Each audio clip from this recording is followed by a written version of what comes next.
got a pretty juicy / outlandish show coming up for you guys today, but I think it's a pretty fun topic that we can dive into, and that is, could we see a quarterback swap where Kirk Cousins goes to Tennessee and Ryan Tannehill goes up north to Minnesota? We're going to break all this down. I'll give you my opinion and analysis on this proposed trade.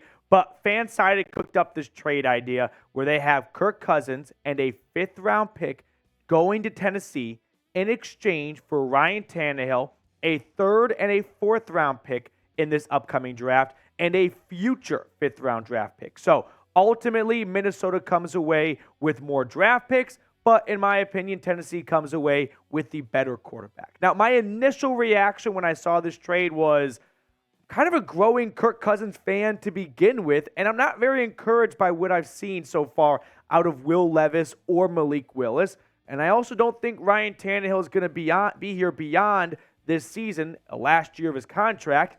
So if Tennessee thinks that they still got a really good roster, which they do defensively, and they might think a changing of the guard could happen from Derrick Henry to Tyjae Spears, and Treylon Burks is an up-and-coming guy.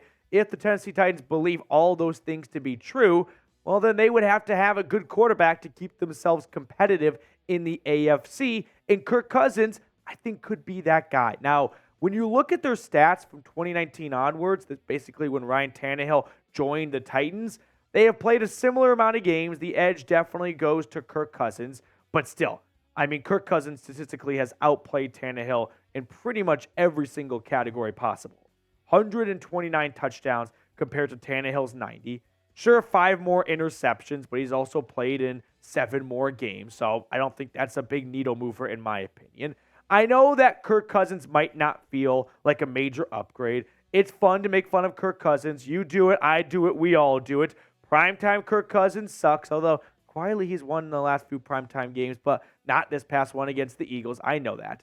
But I do think Kirk Cousins is an upgrade from Ryan Tannehill. In fact, I think if you had all 32 NFL GMs get in a room and go, we are reassigning quarterbacks, Kirk Cousins would probably go in the top 10 of all the current quarterbacks. That might be a crazy thing to say, but if he doesn't go top 10, he's not going past 11 or 12 or even 13. Whereas Ryan Tannehill, I could see him slipping from 16 to 20-ish range. I think Cousins is that far ahead of Ryan Tannehill. And like I said earlier, if Rand Carthon and Mike Vrabel want to stay competitive and they don't want to enter a bit of a rebuild mode with a lot of their stars sort of entering or exiting their contracts like Ryan Tannehill and Derrick Henry, Kirk Cousins can keep you in contention. He can keep you winning ball games. He can keep you in the thick of things, especially in a pretty underwhelming AFC South where you're not going to have world beaters coming out from the Indianapolis Colts or the Houston Texans anytime soon.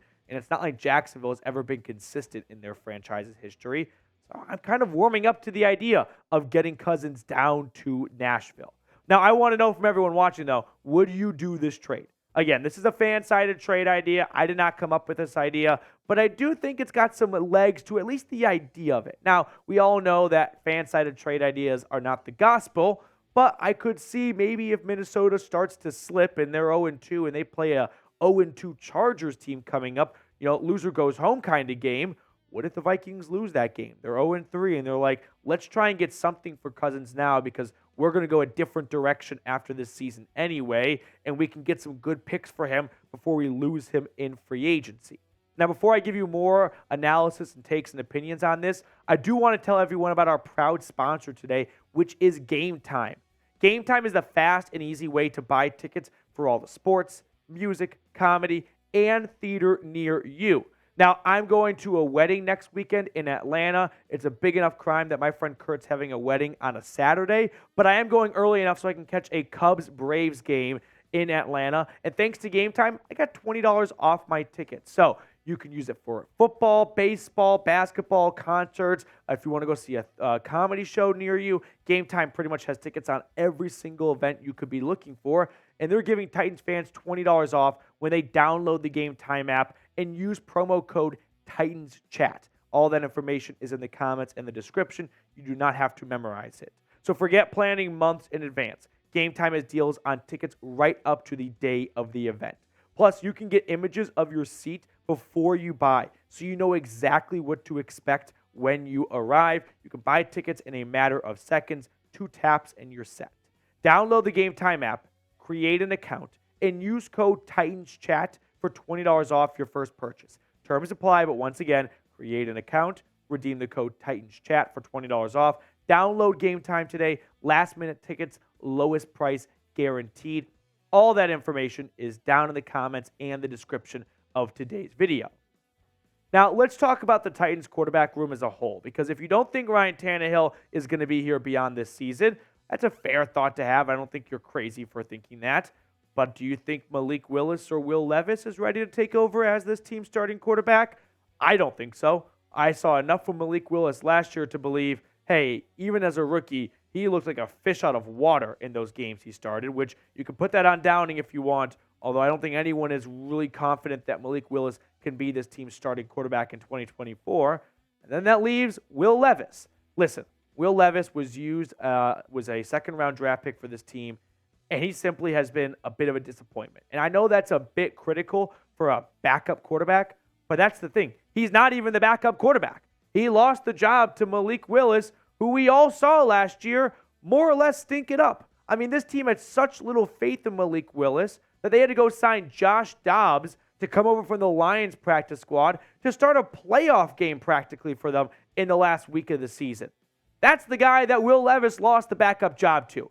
And I don't think it's a crime for Tennessee to admit, hey, we took a shot on a second-round pick for a quarterback.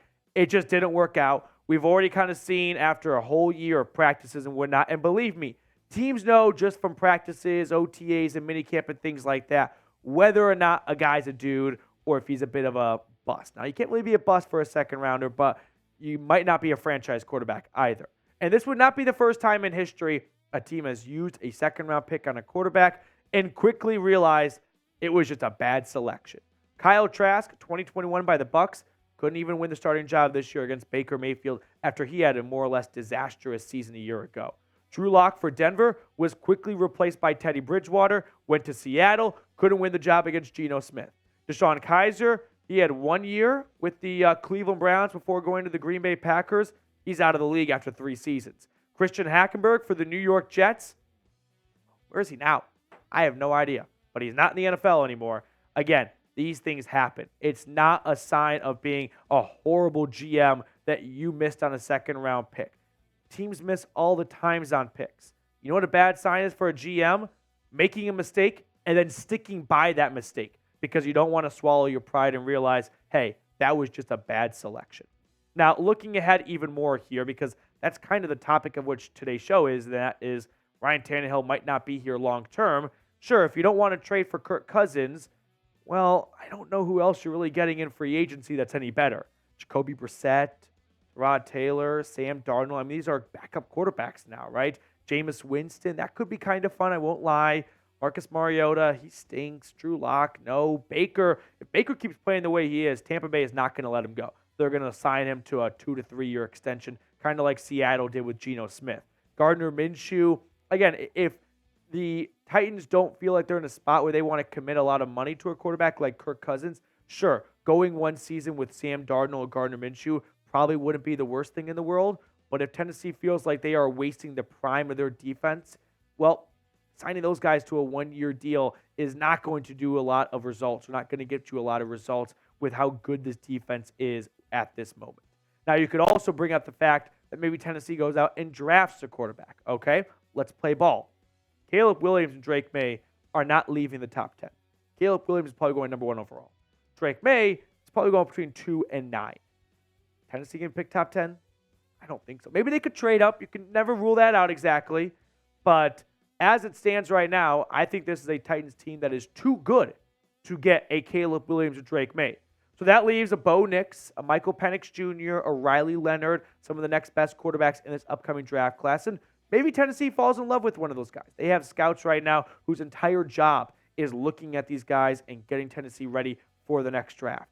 But if Tennessee doesn't like Bo Nix and doesn't like Michael Penix enough to use a first-round pick on them, all of a sudden, you're kind of back to where you started, which is right now, if you think Kirk Cousins is the best game or the best option for you, and you think the Titans are going to win too many games to get in the Caleb Williams or Drake Maye sweepstakes, Kirk Cousins is looking pretty appetizing at the moment. And you could get him right now for a trade, or you could wait until free agency, but no guarantee he will sign with the Titans in free agency if you go get him, if you try to get him in March. Whereas if you trade for him now, you could probably get down a long-term extension. Now, I get it.